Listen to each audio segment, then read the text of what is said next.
है गाइस। तो देखो आज हम लोग पढ़ेंगे द हिंदू के एडिटोरियल के वोकैब पढ़ेंगे। ठीक, बहुत इंपॉर्टेंट वोकैब होते हैं। आप किसी भी एग्जाम की तैयारी कर रहे हो, किसी भी चीज की तैयारी कर रहे हो, या फिर आप इंग्लिश सीखना चाहते हो, तो इसके लिए आपको सबसे पहले वोकैब आने चाहिए। ठीक, क्योंकि वोकैब नहीं आएंगे तो फिर आप चाहे जितना ग्रामर रूल पढ़ लो, चाहे जो पढ़ लो, आप उसका अर्थ ही नहीं समझ पाएंगे। अर्थ ही नहीं समझ पाएंगे तो फिर आप कैसे किसी चीज को बता सकते हैं, ठीक है, कि कहाँ पे क्या होगा। ठीक है, तो इसलिए सबसे जरूरी चीज होता है इंग्लिश में वोकैब।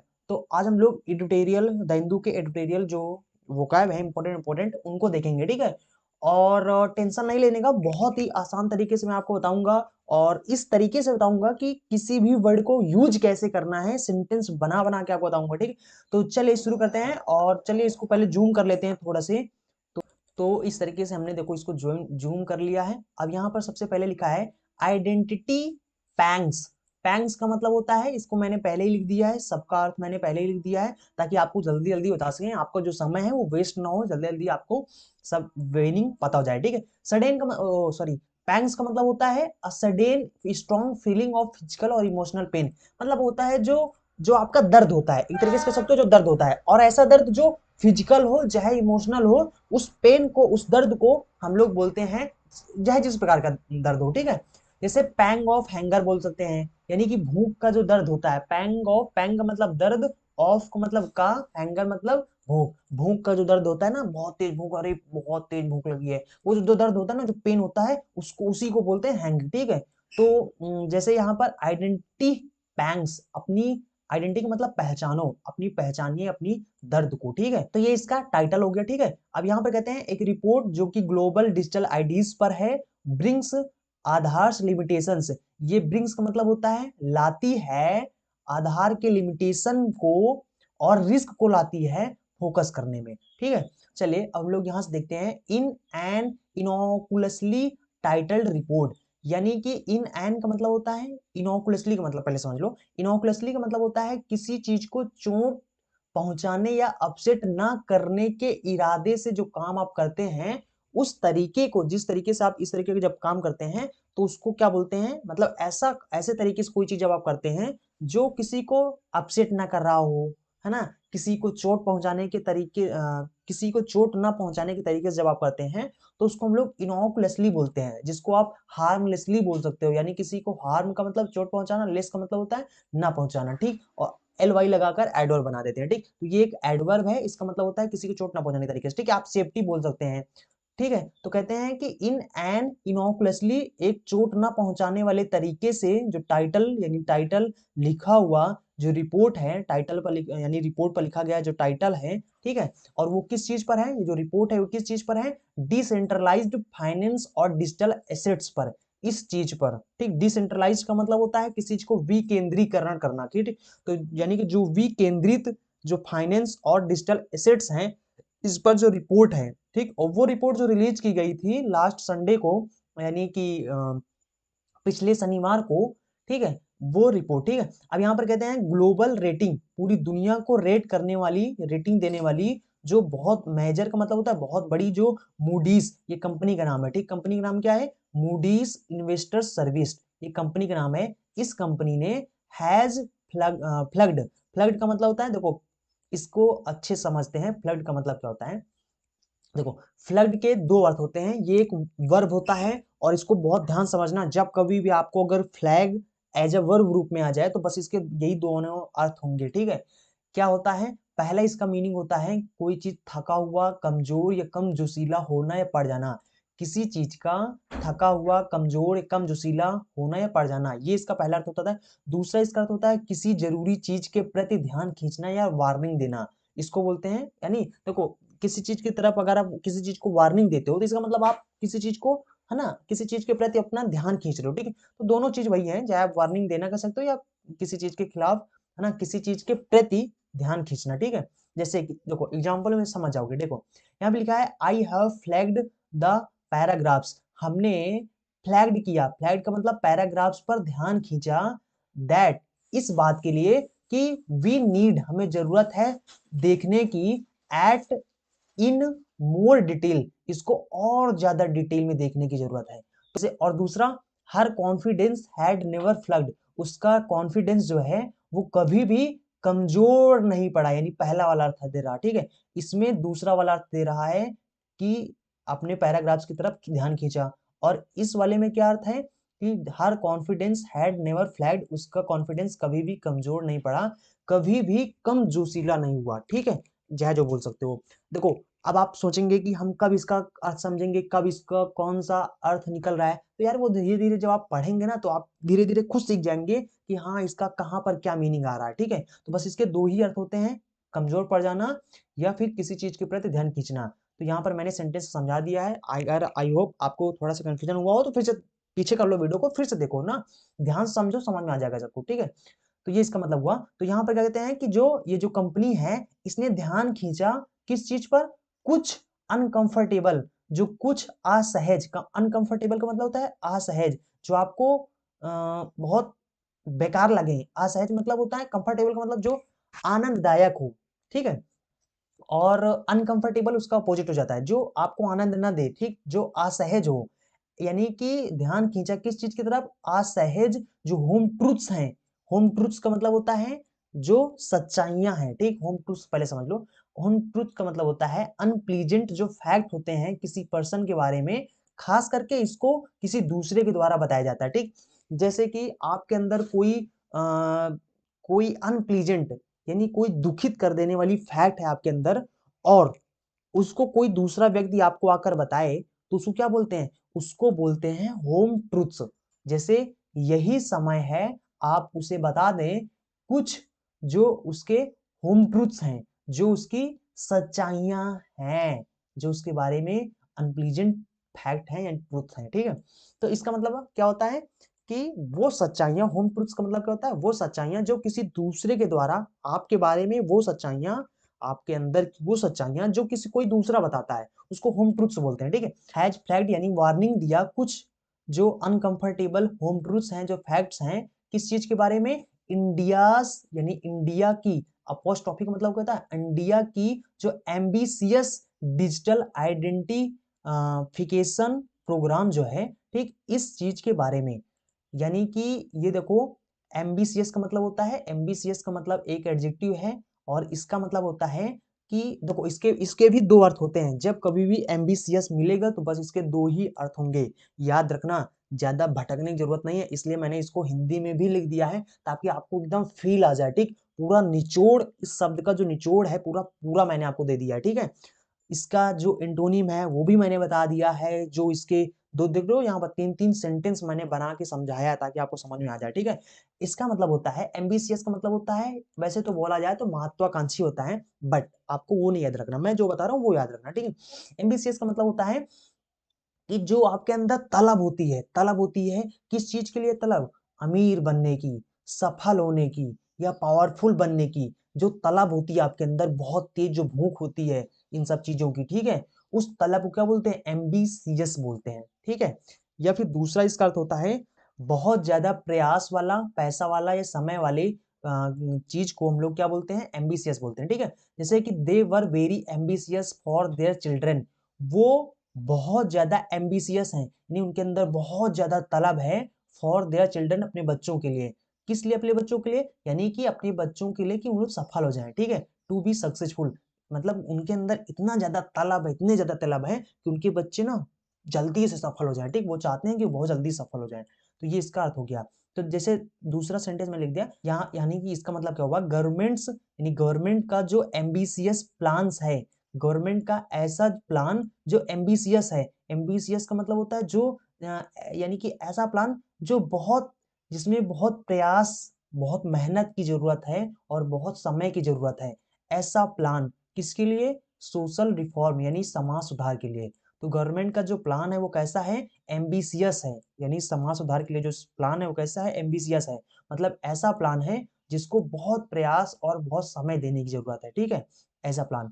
यानी कि दूसरा तीसरा यहाँ सेंटेंस लिखा है, जॉगिंग एवरी मॉर्निंग, हर सुबह जॉगिंग करना, that's very ambitious, isn't, isn't का मतलब होता है, इजेंट इट का मतलब होता है ना, इसका मतलब होता है ना, ठीक, क्या होता है ना, मतलब ये बहुत ज्यादा एम्बिशियस है ना, ठीक है। तो ये होता है ये एम्बिशियस का मतलब होता है कि जॉगिंग करना हर सुबह ना बहुत ज्यादा प्रयास और समय की जरूरत होती है इसमें, ठीक, बहुत प्रयास और समय वाला चीज है, ठीक है। एम्बिशियस, हर सुबह जॉगिंग करना, ठीक है। तो एम्बिशियस का मतलब होता है ऐसा चीज जिसमें बहुत ज्यादा प्रयास वाला हो, या मतलब जिसमें बहुत ज्यादा मेहनत, प्रयास या समय देने की जरूरत वाला जो चीजें होती हैं उसको क्या बोलते हैं, एम्बिशियस जो बोलते हैं, ठीक, उसको एम्बिशियस। अच्छा, इसका एंटोनिम बताना हो तो कैसे बताओगे, यू एन लगा दो इसका, दे इसका एंटोनिम बन जाएगा, ठीक। तो अनएम्बिशियस, ठीक, ये इसका एंटोनिम हो जाता है। तो आई थिंक आप इस वर्ड को समझ गए होंगे। तो यहाँ पर कहते हैं कि जो वार्निंग दिया है इस कंपनी ने, जो वार्निंग दिया है, ठीक, जो ध्यान खींचा है, अनकंफर्टेबल जो फैक्ट्स हैं, ठीक, होम ट्रूथ्स हैं, जो फैक्ट्स हैं, किसके बारे में, भारत की जो एम्बिशियस डिजिटल आइडेंटिफिकेशन प्रोग्राम है, भारत की जो ऐसा प्रोग्राम जिसको बहुत प्रयास और समय देने की जरूरत है, ऐसा जो प्रोग्राम है, किसके लिए, रेसिडेंस के लिए, मतलब पता के लिए, ठीक, जिसको आधार बोलते हैं, ठीक है। तो इस चीज के बारे में होम ट्रूथ्स इस कंपनी ने बताए हैं, ठीक। होम ट्रूथ्स का मतलब इसके अनप्लीजेंट फैक्ट बताए हैं, ठीक है, इसके बारे में, इस प्रोग्राम के बारे में किसने बताया है, इस कंपनी ने बताया, ठीक है। उसके बाद यहाँ पर अगला सेंटेंस शुरू होता है, जस्ट इसको थोड़ा सा ऊपर कर लेते हैं। उसके बाद यहाँ पर लिखा हुआ है, जैसा कि वर्ल्ड का जो लार्जेस्ट लार्जेस्ट यानी सबसे बड़ा डिजिटल आईडी प्रोग्राम है विद माइक्रो बायोमेट्रिक, जो जिसमें बायोमेट्रिक और डेमोग्राफिक डिटेल्स हैं, ओवर अ बिलियन रेसिडेंस, पूरे 1 बिलियन से ज्यादा रेसिडेंस का, रेसिडेंस मतलब पता, आवास जो होता है, ठीक, आपका घर जो होता है वो होता है, ठीक है। बायोमेट्रिक का मतलब होता है जो चीज आपके फिंगर यानी अंगुलियों से, आंखों से रिलेटेड चीज जो होती हैं उनको बायोमेट्रिक बोलते हैं, ठीक है। तो ये जो आईडी प्रोग्राम है, डिजिटल आईडी प्रोग्राम है, वो कैसा है, बायोमेट्रिक है और डेमोग्राफिक है। डेमोग्राफिक का मतलब होता है पॉपुलेशन के बारे में जो डाटा होता है, किसी जनसंख्या के बारे में जो डाटा होता है, उस डाटा को बोलते हैं ना, उस डाटा को डेमोग्राफिक बोलते हैं। तो और बायोमेट्रिक का मतलब होता है जो आंख से या अंगुली से, फिंगर से आपके रिलेटेड हो, उसको बोलते हैं, ठीक है। तो ये आईडी कैसा है, जो जिसमें जो बायोमेट्रिक है और डेमोग्राफिक है,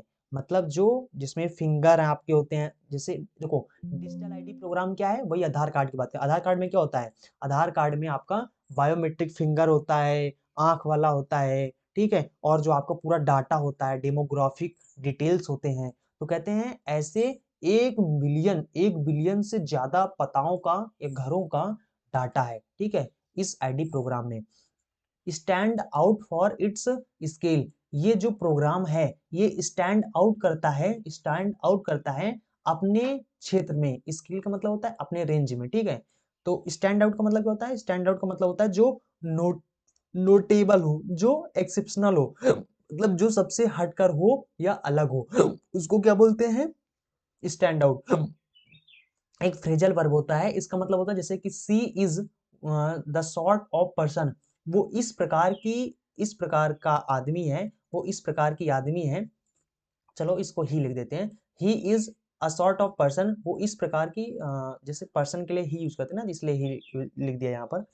मतलब वो इस प्रकार का आदमी है जो स्टाउंड आउट करता है इन अ क्राउड, जिसको आप पहचान सकते हैं क्राउड में, भीड़ में। वो एक मूवी है ना, आस्की 2 में, आस्की 2 मूवी है ना, उसमें वो एक डायलॉग है, वो हीरो हीरोइन के लिए क्या बोलता है कि वो कहते हैं ना कि आप इतना शराब पी लोगे तो हमें इस भीड़ में पहचानो कैसे, तो वो क्या कहता है, मैं तुम्हें पहचान लूंगा, तुम लाखों में एक हो, ठीक है, तो इसलिए तुम्हें मैं लाखों में, है ना, तुम लाखों में भी हो तो तुम्हें पहचान लूंगा, ठीक है। तो वही होता है जो स्टैंड आउट होता है, ठीक, यानी कि जो सबसे हट कर हो, जिसको आप भीड़ में भी, देखो जैसे कि अगर कोई चीज सबसे हट के है तो चाहे जितनी भीड़ हो आप उसको तुरंत देख, जैसे कोई जोकर है, समझ रहे हो, या फिर कोई ऊट पटांग तरीके से कुछ पहने हुए है, या फिर कुछ भी है, तो कितना भी भीड़ हो, आप किसी अपने फ्रेंड को ढूंढ रहे हैं उसको नहीं पहचान पाएंगे, लेकिन उसको जरूर देख ले जाएंगे, ठीक है। तो यानी कि जो सबसे हटकर हो, ठीक है, जो नोटेबल हो, उसको क्या बोलते हैं, स्टैंड आउट करना, ठीक, यानी जो सबसे हटकर हो, अलग हो, ठीक है, उसको बोलते हैं। आई थिंक आप समझ गए होंगे। तो जहां पर क्या कहते हैं कि ये जो प्रोग्राम है स्टैंड आउट है, ये सबसे हट करके है अपने स्केल में, अपने रेंज में, अपने एरिया में, ठीक है। कहते हैं but at a border level, broader level पर, यानी विस्तृत लेवल पर जो एजेंसी है इसने रेड फ्लैग कर दिया है, इसने लाल झंडी दिखा दिया है, यानी चेतावनी दे दिया है, इस एजेंसी ने चेतावनी दिया है, सिक्योरिटी और प्राइवेसी जो रिस्क हैं इस चीज को लेकर चेतावनी दिया है फ्रॉम सेंट्रलाइज्ड, यानी जो सेंट्रलाइज किया गया है, मतलब जो एक ही जगह पर एक ही चीज, देखो सेंट्रलाइज का मतलब होता है किसी चीज को, किसी एक ही चीज को पूरे अधिकार दे देना, यानी जो आधार कार्ड को आपने ना पूरा अधिकार दे दिया है, आधार कार्ड के ऊपर जो पूरा अधिकार दे दिया है, नहीं आधार कार्ड को सेंट्रलाइज किया गया है, ठीक है। मतलब कहते हैं ना हर काम में आधार कार्ड आधार कार्ड आधार कार्ड आधार कार्ड लगता है, तो आधार कार्ड को क्या किया गया है, सेंट्रलाइज किया गया है, यानी किसी एक ही चीज को जब आप पूरा अधिकार दे देते हो उसको सेंट्रलाइज्ड बोलते हैं, ठीक है। तो कहते हैं कि इस एजेंसी ने भी चेतावनी दे दिया है सिक्योरिटी और प्राइवेसी रिस्क को, जो सेंट्रलाइज्ड डिजिटल आईडी सिस्टम्स हैं इनसे इनसे इनके लिए, ठीक है। सच है जैसे आधार हो गया, जहां पर एक सिंगल एंटिटी, एक सिंगल पहचान ही, जस्ट वन सेकेंड, कंट्रोल करती है आइडेंटिफाई, यानी पहचानने वाले क्रेडेंशियल को, क्रेडेंशियल का मतलब होता है जो गुण होते हैं, ठीक है। तो क्रेडेंशियल का मतलब होता है, इसका मतलब होता है जो गुण या एक्सपीरियंस होते हैं, ठीक। ये क्रेडेंशियल्स, इसकी यहाँ पर एस हमेशा लगा होता है, क्रेडेंशियल्स में हमेशा एस लगा होता है, ये एक प्लूरल नाउन है, इसका मतलब होता है कोई गुण या एक्सपीरियंस होता है, ठीक है, जो आपको बेटर बनाता हो। तो यहाँ पर जैसे किसी has impeccable credentials as a researcher, मतलब उसके इम्पिकेबल का मतलब होता है परफेक्ट, ठीक। तो उसके पास एक परफेक्ट गुण है एज अ रिसर्चर, यानी एक रिसर्चर का मतलब होता है वो जो खोज करने वाले वैज्ञानिक होते हैं ना, रिसर्चर जो रिसर्च करने वाले वो लोग होते हैं, तो यानी कि उसके अंदर ना रिसर्च करने वाले के रूप में जो गुण है उसके अंदर एक परफेक्ट गुण है, मतलब रिसर्चर्स का एक परफेक्ट गुड है उसके अंदर, ठीक है। इम्पिकेबल का मतलब परफेक्ट, क्रेडेंशियल मतलब गुड एक्सपीरियंस है, ठीक है। She will first have to develop, उसको फर्स्ट मतलब पहले हैव टू करना पड़ेगा, इस्टेब्लिश करना पड़ेगा अपने लीडरशिप क्रेडेंशियल्स को, अपने लीडरशिप के गुण को, ठीक है। तो कहने यहाँ पर इसका मतलब हुआ कि उसको पहले ना अपने अपने अंदर इस्टेब्लिश करना पड़ेगा जो लीडरशिप के गुण होते हैं उसको, ठीक। तो ये होता है क्रेडेंशियल, आई थिंक आप समझ गए होंगे। तो अब यहाँ पर ये आगे सेंटेंस है, अब देखो यहाँ पर लिखा हुआ है, देखो ये वाला जो सेंटेंस है, ये सेंटेंस इतना बड़ा सेंटेंस है, ठीक है। तो इस सेंटेंस को हम लोग एकदम आराम से समझेंगे, प्यार समझेंगे। तो सबसे पहले हमें एक एक शब्द को आपको हम समझाएंगे। देखो देखो यहाँ पे लिखा है मूडीज, मूडीज, ये जो मूडीज लिखा है ना, ये एक कंपनी का नाम है, कि ये जो मूडीज कंपनी है जो हैज मूटेड, मतलब वो कंपनी विच, मतलब जो हैज मूटेड, मूटेड का मतलब होता है, देखो मूट एक वर्ब है, और अगर मूट एज अ वर्ब रूप में यूज किया जाता है तो इसका मतलब होता है to suggest an idea for people to discuss, यानी कि या हिंदी में इसको कह सकते हो किसी बात या स्टेटमेंट को सबके सामने रखना या प्रस्तुत करना, उसको मूट बोलते हैं। बहुत ही इंपॉर्टेंट वोकैब है, बहुत ही इंपॉर्टेंट वर्ड है, इसको याद रखना। एग्जाम के पॉइंट ऑफ व्यू से भी ये बहुत इंपॉर्टेंट वोकैब है, ठीक है। तो यानी इसका मतलब होता है किसी बात या स्टेटमेंट को लेकर सबके सामने प्रस्तुत करना या रखना, ठीक। जैसे एग्जांपल में, जैसे the plan was first mooted at last weeks meeting, कहते हैं कि ये जो प्लान है ये पहली बार प्रस्तुत किया गया था, पहली बार सबके सामने रखा गया था एट लास्ट, यानी कि कब रखा गया था, जो लास्ट मतलब जो पिछले सप्ताह की जो मीटिंग हुई थी, ठीक है। तो उसमें सबसे पहली बार इसको, इस प्लान को प्रस्तुत किया गया था या रखा गया था सबके सामने लाकर, ठीक है। उसके बाद इसको इंट्रोड्यूस भी बोल सकते हो, ठीक है। तो यहाँ पर क्या होता है, दूसरा सेंटेंस हमारा है इट हैड बीन मूटेड, ऐसा मतलब कि इट हैड बीन मूटेड का मतलब होता है इसे मूट किया गया, मतलब इसको प्रस्तुत किया गया ये बात की, क्या बात प्रस्तुत की गई, क्या सबके सामने रखी गई, क्या बात रखी गई, ये बात रखी गई कि there should be a study period after school, कि स्कूल के बाद हम लोग एक स्टडी पीरियड रखेंगे, यानी एक स्टडी पीरियड होगा, मतलब हम लोग, ऐसा कहा गया, ऐसा किसी ने कहा होगा कि हम लोग क्या करेंगे ना, स्कूल जब होगी तो स्कूल के बाद हम लोग 1-2 घंटा यहाँ पर आकर पढ़ेंगे, ठीक है। तो एक स्टडी पीरियड होगा, इस चीज को मूड किया गया, इस चीज को सामने रखा गया, यानी प्रस्तुत किया गया, ठीक। तो इसके लिए आप पुट फॉरवर्ड भी लिख सकते हैं और प्रपोज भी लिख सकते हैं, ये इसका सिनोनिम्स होता है। ठीक, आई थिंक आप समझ गए होंगे मूड का मतलब क्या होता है। तो यहाँ पर जो मूडीज कंपनी है वो मूडीज कंपनी जिसने मूड किया है, जिसने लाकर प्रस्तुत किया है, क्या किस चीज को प्रस्तुत किया है, डिसेंट्रलाइज्ड आईडी सिस्टम्स को।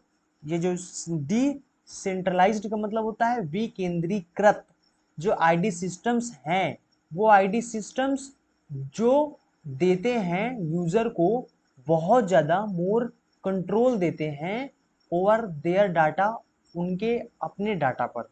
ठीक है, जो कंट्रोल देते हैं। तो ये जो मूडीज कंपनी है, इस मूडीज कंपनी ने, ये मूडीज कंपनी, ये जो हैज है इसका सब्जेक्ट क्या है, मूडीज। ठीक, ये जो मूडीज कंपनी है इसने भी लेंट वेट कर दिया है चिंताओं को। लेंट वेट टू, ये एक फ्रेज है, इसका भी अर्थ समझाते हैं। लेंट वेट टू का मतलब होता है किसी चीज को सही साबित करना। तो यानी इस मूडीज कंपनी ने भी चिंताओं को सही साबित कर दिया है। किस चीज के बारे में, जो है एफिकेसी के बारे में, जो है क्षमताओं के बारे में। और किस चीज की क्षमताओं के बारे में, एफिकेसी का मतलब होता है क्षमता, जो एबिलिटी होती है। ठीक है, ऑफ, ऑफ का मतलब होता है का, किस चीज का, आधार की जो बायोमेट्रिक है, आधार, आधार की जो बायोमेट्रिक बेस्ड, यानी बायोमेट्रिक जो बेस्ड ऑथेंटिकेशन सिस्टम है, इस चीज की जो एबिलिटी है, इस एबिलिटी के बारे में चिंता जाहिर किया, चिंता यानी साबित किया। ठीक, कंपनी भी चिंता साबित करती है, समझ रहे हो। और यहाँ पर, और यहाँ पर आगे लिखा है टू, किस चीज के लिए, टू वेरीफाई करने के लिए आइडेंटिटीज को। आइडेंटिटीज का मतलब होता है, आइडेंटिटीज का मतलब होता है जो पहचान होता है। ठीक है, उन पहचानों को। अच्छा, यहाँ पर एक लेंट वेट टू है, ये एक फ्रेज होता है। ठीक है, अच्छा कहीं कहीं ये आपको जान दो कैसे मिलेगा। एक तो मिलेगा लेंड वेट, या इसी वेट, देखो लेंड मिलेगा, लेंड के बाद इनमें से कोई एक चीज आएगा। ठीक, चाहे वो आपको वेट दे दें, सपोर्ट बोल दें, या क्रेडेंस बोल दें, या क्रेडिबिलिटी बोल दें। ठीक, इनमें से कोई एक आएगा लेंड के साथ, और प्लस में टू लगा रहेगा, तो उसके बाद कुछ ना कुछ चीज बता दिया जाएगा। तो इसका मतलब ये एक फ्रेज है, और इस फ्रेज का मतलब होता है किसी चीज को सही साबित करना। इसका मतलब होता है किसी चीज को सही साबित करना। ठीक, जैसे कि यहाँ पे लिखा है the police have new evidence, police के पास जो नया नया साक्ष्य है, जो नया नया सबूत है, वो सबूत जो साबित करता है उसके थ्योरी को, यानी उसके थ्योरी को जो सही साबित करता है। समझ रहे हो, तो इसका मतलब होता है किसी चीज को सही साबित करना। Do you have any evidence that lends weight to your assertion. Assertion का मतलब होता है जो आपका स्टेटमेंट होता है, जो आपकी बात होती है। ठीक है, देखो लेंड सपोर्ट टू भी लिख सकते हो, इसके इसके स्थान पर लेंड वेट टू लिख सकते हो, या यहाँ पर आप लेंड क्रेडेंस टू बोल सकते हो, लेंड क्रेडिबिलिटी टू बोल सकते हो। ये सब यूज कर सकते हो सपोर्ट के स्थान पर, ये सभी चीजें भी यूज कर सकते हो। ठीक है, इनका सेम ही मतलब होता है। ठीक, अच्छा जैसे कि देखो, जैसे कि आप कभी कभी बोलते हो ना कि कोई कहता है कि नहीं ये बात सही है, आप कहते हो नहीं यार ये बात सही है, वो कहता है नहीं ये बात सही है, आप कहते हो है आपके पास, आप जो बोल रहे हो क्या आपके पास उसका सबूत है आपके पास कोई सबूत। तो इस चीज को हम लोग इंग्लिश में क्या बोलेंगे, इस चीज को बोलने के लिए हम लोग बोलेंगे do you have any evidence, आपके पास कोई सबूत है, दैट जो लेंड्स वेट टू, जो सही साबित करता हो योर असर्शंस, जो आपकी स्टेटमेंट है, जो आपकी बात है, इस बात को जो सही साबित करता हो। आपके पास है ऐसा कोई सबूत।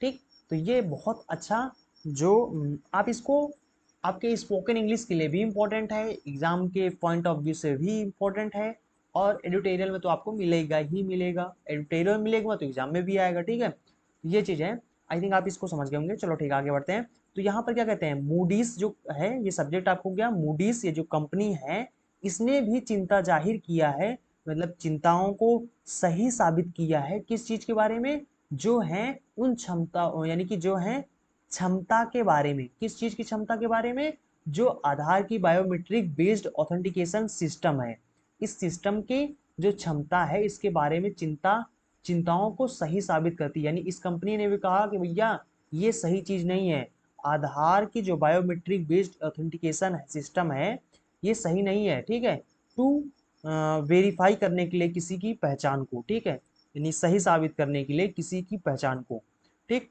क्योंकि आधार कार्ड डुप्लीकेट भी बन सकते हैं, ठीक है। तो यानी कहते यहाँ पर कहा है इस कंपनी ने कि यानी चिंताओं को सही साबित कर दिया है कि भैया ऐसा ना, ये चीज सही नहीं होता है कि सब कुछ आधार कार्ड पे कर दो। किसी का पैसा निकलवाना हो तो आधार कार्ड ले लो, निकल आएगा। यानी कुछ भी हो, आजकल क्या होता है ना, कुछ भी हो, यानी इस आधार कार्ड को क्या कर दिया गया है, सेंट्रलाइज्ड कर दिया गया है। एक ही पूरा अधिकार आधार कार्ड पे ही दे दिया गया है, आप कुछ भी आधार कार्ड से कर सकते हो, ठीक है। तो ये मूडीज कंपनी ने भी कहा कि भैया इन्हें ये भी, इसने भी चिंता जाहिर किया, इसने भी कहा कि भाई ये सब चीज़ ना अच्छी नहीं है, एक ही चीज़ को पूरा किसी एक ही चीज़ को सेंट्रलाइज्ड कर दो, ठीक है। तो कहते हैं द सिस्टम ऑफ एन, वो सिस्टम जो अक्सर प्राय करके रिजल्ट इन होता है, वो सिस्टम जो लेकर का, रिजल्ट इन का मतलब होता है किसी चीज़ को लेकर के आना, इंट्रोड्यूस करना, ठीक है। तो यानी कि जो सिस्टम रिजल्ट इन करता है, लेकर के आता है सर्विस डिनाइल्स को। डिनाइल्स का मतलब होता है जो इनकार होता है, ठीक है। एंड रिलायबिलिटी, रिलायबिलिटी का मतलब होता है जो विश्वसनीयता होता है बायोमेट्रिक टेक्नोलॉजीज का, ठीक है। और ऑफ लगाकर बता रहे हैं ना किस चीज का, बायोमेट्रिक, जो फिंगर या आंख से रिलेटेड जो बायोमेट्रिक टेक्नोलॉजी है, खास करके मैनुअल लेबर्स के लिए इन हॉट, गर्मी में, और ह्यूमिड क्लाइमेट में। ह्यूमिड क्लाइमेट का मतलब होता है, ह्यूमिड का मतलब होता है जो जो द्रवित होता है, ठीक है। क्लाइमेट का मतलब जो जलवायु होता है, ठीक। गर्मी और ठंडी के लिए उनके लिए सही नहीं है, ठीक है। तो ये जो रिलायबिलिटी है, ये क्वेश्चनरेबल है। इसको कैसे प्रोनाउंसिएशन करते हैं, क्वेश्चन नेबल, ठीक। क्वेश्चनेबल है मतलब होता है ये सवाल उठाने के योग्य है। मतलब ये जो रिलायबिलिटी है, ये कैसा है, ये है सवाल उठाने के योग्य। इट सेड, ऐसा कहा गया, ठीक है। तो यहाँ पर कहते हैं व्हाइल, जबकि this observation is of relevance amid the government's push to switch all payment under the Mahatma Gandhi national rural employment Guarantee, just one second, इसको ऊपर कर लेते हैं, एक्ट, जिसको मनरेगा बोलते हैं, to an Aadhaar card based payment system. It echoes the concern raised ever since its launch under the United Progressive Alliance regime, ठीक। देखो ये वाला सेंटेंस देखो कितना बड़ा है, यहाँ से लेकर इतना बड़ा सेंटेंस है, समझ रहे हो कितने बड़े बड़े सेंटेंस हैं। लेकिन टेंशन नहीं लेने का, मैं हूं ना आप लोगों को समझाने के लिए। देखो इसका मतलब क्या हुआ, तो देखो यहाँ पर समझते हैं। यहाँ पे लिखा है कि व्हाइल का मतलब जबकि, दिस ऑब्जर्वेशन, ये जो ऑब्जर्व करने का काम है, ऑब्जर्व का मतलब होता है किसी चीज को ध्यान से देखना, किसी चीज से कुछ सीखने के लिए उसको बहुत देर तक ध्यान से देखने को ऑब्जर्व ऑब्जर्व करना बोलते हैं, ठीक है। तो ये जो ऑब्जर्व करने का काम है, जबकि ये जो ऑब्जर्व करने का काम है, ये रिलीवेंस है, यानी ये इम्पोर्टेंट है, महत्वपूर्ण है। अमिट का मतलब होता है के दौरान, किस चीज के दौरान, गवर्नमेंट्स का जो पुश है, पुश का मतलब होता है जो सरकार का, गवर्नमेंट्स का मतलब होता है सरकार, अपॉस्ट्रोफी का मतलब होता है का, पुश का मतलब होता है दृढ़ जो प्रयास होता है, ठीक है। तो कहते हैं कि जो सरकार का जो दृढ़ प्रयास है स्विच करना, ऑल पेमेंट्स को स्विच करने के लिए, ऑल पेमेंट्स को किस चीज के अंडर, मनरेगा के अंडर, ठीक। ये जो लिखा हुआ है यहाँ से लेकर, ये मनरेगा स्कीम का नाम है, ठीक है। Mahatma Gandhi national rural employment guarantee act, इसको मनरेगा शॉर्ट में बोलते हैं, ठीक। तो इस मनरेगा के अंडर में, ठीक है, to Aadhaar based payment system, यानी कि इसका मतलब क्या हुआ, इसका मतलब जल्दी समझते हैं यहाँ पर। जबकि जो ये ऑब्जर्वेशन है ये इम्पोर्टेंट है गवर्नमेंट के जो दृढ़ प्रयास के दौरान स्विच करना सभी पेमेंट को अंडर, मनरेगा के अंडर में, टू एन एक आधार बेस्ड जो पेमेंट सिस्टम है, इस पर स्विच करना, ठीक है।